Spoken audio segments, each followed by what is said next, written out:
13 رجب جمعرات کے دن جس گھر میں یہ صورت ایک بار پڑھی جائے گی اس گھر کا بچہ بچہ ارب پتی بنے گا۔ یہ موقع پھر سال بعد ملتا ہے، جلدی کر لو۔ بسم اللہ الرحمن الرحیم۔ محترم ناظرین، آج 13 رجب جمعرات کے دن کا ایک ایسا خاص وظیفہ، ایک ایسا باکمال عمل آپ کے حوالے کروں گا جسے پڑھنے والا آج تک کسی حالت سے محروم نہیں رہا۔ اتنا طاقتور وظیفہ، اتنا باکمال وظیفہ کہ جسے پڑھنے والا عرش الہی پر بیٹھے رب سے اپنی ہر حاجت کو پورا کروا لیتا ہے۔ اگر آپ میں سے کوئی بندہ ایسا موجود ہے، کوئی بہن، کوئی بیٹی، کوئی بیٹا ایسا موجود ہے جو اپنے حالات کی وجہ سے پریشان ہے، بے روزگاری کی وجہ سے پریشان ہے، بے اولادی کی وجہ سے پریشان ہے، رشتوں میں بندش کی وجہ سے پریشان ہے، تو وہ دنیا جہان کے تمام کام چھوڑ کر 13 رجب جمعرات کے دن صرف 21 بار پڑھ کر دیکھ لے۔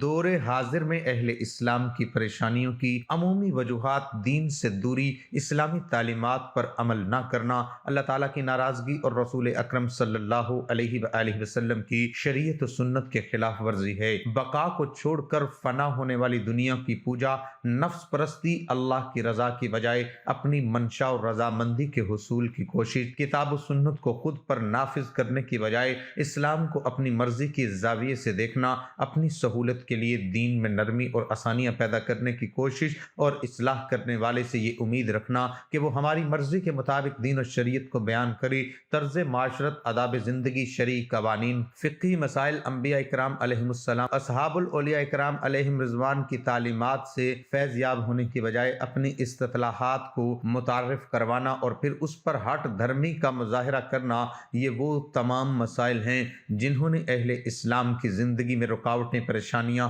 اور نفسیاتی مسائل کی پہاڑ کھڑے کر دیے ہیں۔ اس سلسلے میں انفرادی طور پر ہم بھی مجرم ہے اور امت کی قیادت بھی برابر کی شریک ہے۔ روحانی علاج کے سلسلے میں دنیا بھر میں موجود بہنیں اور بھائی رابطہ کرتے ہیں۔ اکثریت کا مسئلہ ذہنی پریشانی اور بے سکونی سے ہی شروع ہوتا ہے۔ جب شیطان ذہن پر حاوی ہوتا ہے، پھر میاں بیوی کے جھگڑے، اولاد کی نافرمانیاں، نماز میں دل نہ لگنا، کاروبار میں بے برکتی، شادی و نکاح میں رکاوٹ، صحت کی خرابی، دماغی کیفیت میں رد و بدل اور بہت کچھ۔ جب کسی کے دل سے رحمت اٹھ جائے، احکام الہی کے خلاف ورزی شروع ہو جائے، تو پھر شیطان اپنے راستے ہموار کر لیتا ہے۔ اس ساری کیفیت کو ہمارے لوگ جادو سمجھنا شروع کر دیتے ہیں۔ حقیقت میں یہ جادو نہیں ہوتا بلکہ شیطان کا حملہ ہوتا ہے۔ ایسے لوگ جن عاملین سے رابطہ کرتے ہیں تو بہت سارے عامل اس پریشانی میں مزید اضافہ کر دیتے ہیں۔ کوئی اسے جنات کا حملہ کہے گا تو کوئی کالا اور سلفی علم۔ اس سے لوگوں کی پریشانی میں شدید اضافہ ہو جاتا ہے۔ لوٹنے والے عامل پیسے مانگتے ہیں اور ہزاروں روپے غرق کر دیے جاتے ہیں۔